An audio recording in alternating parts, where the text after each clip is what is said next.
The room was heavy with the musk of incense and fear. In the heart of the Byzantine throne room, Theodora stood at the precipice of annihilation. Shadows loomed over the gilded arches, a chorus of whispers clamoring for her downfall. Outside, the sea roared violently against the walls of the city, mirroring the storm brewing within. "Your Majesty," a voice hissed, breaking through the suffocating silence. It was Antoninus, a trusted advisor, his face etched with urgency. "They are turning the people against you. If we don't act swiftly, we risk losing everything." A muffled roar echoed through the hall, rising from the streets below. The unrest was palpable, an avalanche of rage ready to bury her and her husband, Emperor Justinian I. As the voices of discontent surged beneath the stone facade, Theodora's chest tightened. Images flashed in her mind: fire, chaos, a life spent building an empire crumbling into nothingness. "Do you understand, Antoninus?" she shot back, her voice fierce yet trembling. "These are not just whispers. They are the hounds of war, and they are hungry. Our enemies, your enemies," he interrupted, desperation tinging his tone. "The people see you as the puppeteer, pulling strings in the shadows. They will make you the scapegoat if you don't." Theodora's breath hitched. The weight of the empire hung on her shoulders, and betrayal was a knife poised to strike. "Enough. You speak of the throne as if it's a game. This is our legacy. I would rather die standing than live on my knees." As she spoke, a thunderous crack resonated from outside, the sound of a city on the brink of revolt. The question loomed over them: how could a woman, once a dancer and a courtesan, rise to such power while teetering on the brink of destruction? The moment of truth arrived swiftly, and the course of history was about to shift. In the moments that followed, Theodora surveyed the opulent room, but all she saw were the faces of those who had turned against her. Whispers of sedition curled around her like smoke. Her enemies had played the long game, sowing seeds of discontent among the people. Outside, the commoners, once worshippers of the imperial couple, now clamored for change, their voices rising like a tide. Theodora recalled the treachery of factions within the palace, the mercenaries waiting for their moment. Their petty squabbles had created a fracture in the empire she had fought so tirelessly to strengthen, the Blues versus the Greens, once mere sports factions, now transformed into political pawns. "Your Majesty," Antoninus pushed, urgency threading through his words, "if we don't take immediate action, we risk losing control. The Nika riots escalate by the hour." Theodora clenched her fists. "They are fools to think they can remove us," she spat, though doubt wormed its way through her resolve. She had always been the steadying force for Justinian, a partner in every decision. Yet here, at this moment of utter vulnerability, the stakes were higher than they had ever been. Her thoughts flickered back to the earlier decisions, the laws she had championed to protect women, the reforms she had pushed for in the face of overwhelming male opposition. Each choice had carved her image into the annals of history, but now they felt like stones weighing her down.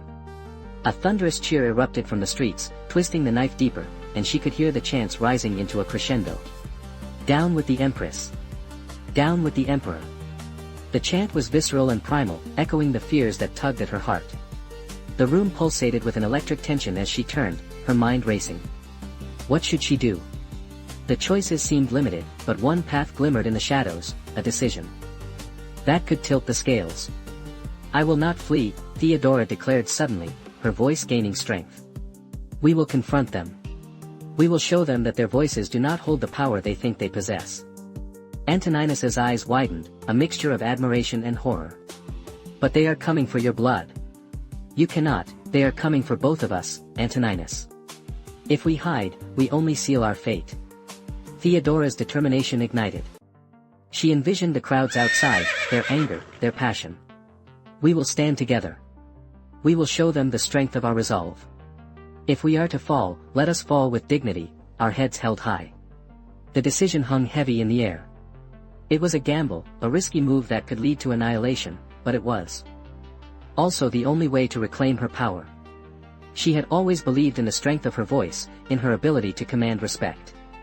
From the shadows of political games to the forefront of the empire, this was her moment to rise or fall. As the sun bled into twilight, Theodora and Justinian prepared to address the gathered masses. She felt her heart thrumming, a drumbeat of adrenaline and fear. Their plan was deceptively simple: face the rioters head-on, appeal to their desires, and offer unity. "We have to show them that we are not their enemies," she whispered to Justinian, gripping his arm.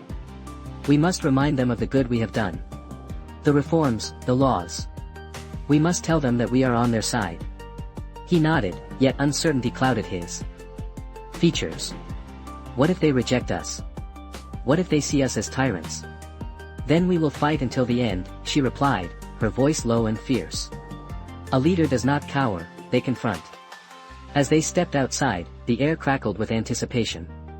The crowd swelled like a storm, a sea of faces painted with fury, desperation, and hope. Theodora caught sight of the banners waving wildly, the passion of the people palpable. She took a deep breath, the weight of their expectations pressing against her. Justinian raised his hand, calling for silence, but the roar of the crowd was deafening, a cacophony of dissent.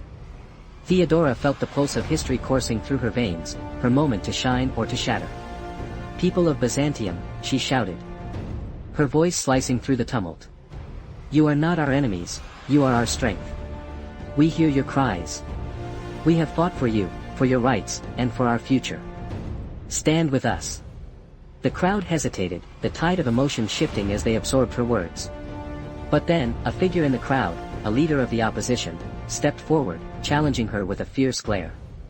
You are a usurper. A woman pulling the strings from behind the throne. The accusation hung in the air, sharp and biting. Gasps rippled through the crowd. Theodora met the gaze of the challenger, her heart racing. She couldn't allow herself to falter. The throne is not a man's domain, she shot back, her voice unwavering. It is a symbol of strength and unity. I have fought for you, for every woman who has been silenced. You have the power to stand with me, or to allow your empire to drown in chaos. The moment hung suspended, a breathless heartbeat in history. All eyes were locked on her, and for a fleeting second, silence reigned as they processed her words. The tension thickened, electric, as if the world held its breath. But then, chaos erupted. A cry of anger sliced through the air, and a stone flew, striking the ground nearby. The crowd surged, fueled by a frenzy that threatened to tear them apart. The riot intensified, chaos rolling like waves, crashing against the imperial couple standing so precariously on the precipice of history. Justinian's face blanched. We must return to the palace, he shouted above the din, but Theodora, gripped by a fierce conviction, refused to yield. No. We stay, she cried, her determination igniting a fire within her. We must fight for what we believe in. If we give in now, we lose everything. With a fierce resolve, she stepped forward, arms raised high, trying to command the crowd's attention. You have the right to be heard. But violence is not the answer. Let us work together, not against one another. The crowd hesitated, torn between fury and the magnetism of her words. But just as it seemed she could sway them, another round of rocks flew, and the air filled with cries of betrayal. Fear surged through the masses, and they shifted, a wave of dissent rolling toward them. Your Majesty!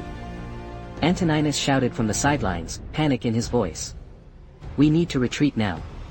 Time slowed as the reality of the situation dawned on Theodora. She saw the glint of steel in the hands of dissidents, felt the weight of impending disaster looming overhead. In the midst of the chaos, she caught the eye of Antoninus. Fear coursed through him, and she saw the realization dawning, this was not merely a riot. It was betrayal at its core. The streets had become a battleground, and those she had fought for were now calling for her blood.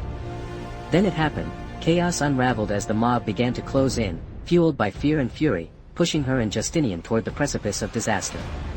The crowd, once her audience, transformed into her executioners. No! Theodora screamed, her heart pounding as she fought through the throngs of people, seeking a way out, a means to salvage their legacy. She turned to Justinian, desperation clawing at him. We have to go. But before she could finish, a figure emerged from the throng, a former ally now turned adversary, eyes wild with vengeance. You thought you could fool us, woman.